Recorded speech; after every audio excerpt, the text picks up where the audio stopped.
বিসমিল্লাহ। অনেক দিন পর আজকে যে চাল কুমড়া দিয়ে গরুর মাংস রান্না করবো।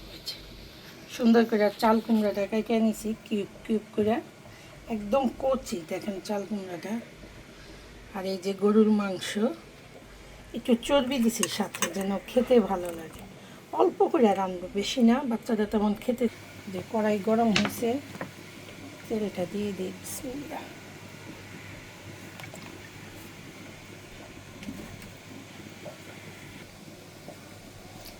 পেঁয়াজ দিয়ে দিলাম।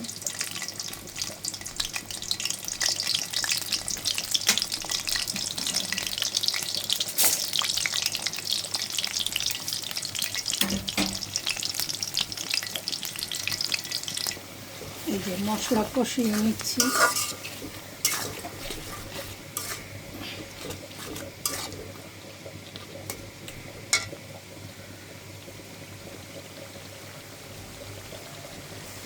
এই যে গরুর উঁচা করে ক্যামেরা, এই যে গরুর মাংস দিয়ে দিলাম মশলা কষিয়ে।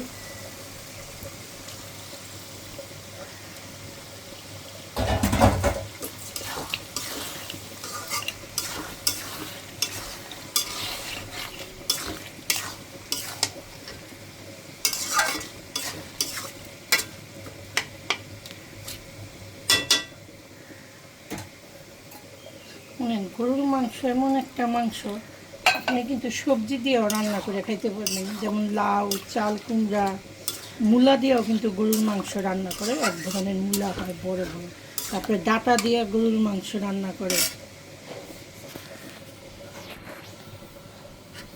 ভিডিওটা বেশি বড় হবে না, এখন মাংস হোক।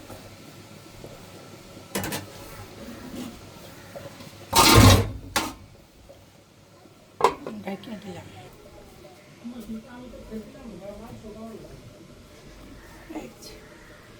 চাল কুমড়া দিয়ে, এই যে চাল কুমড়া দিয়ে গরুর মাংস হবে।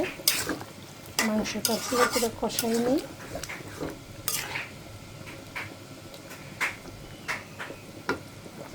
অল্প মাংস দিচ্ছি এখানে, 1 কেজির একটু কম হবে।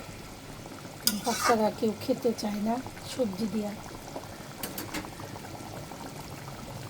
তো আমার মাংসটা কষানো হোক।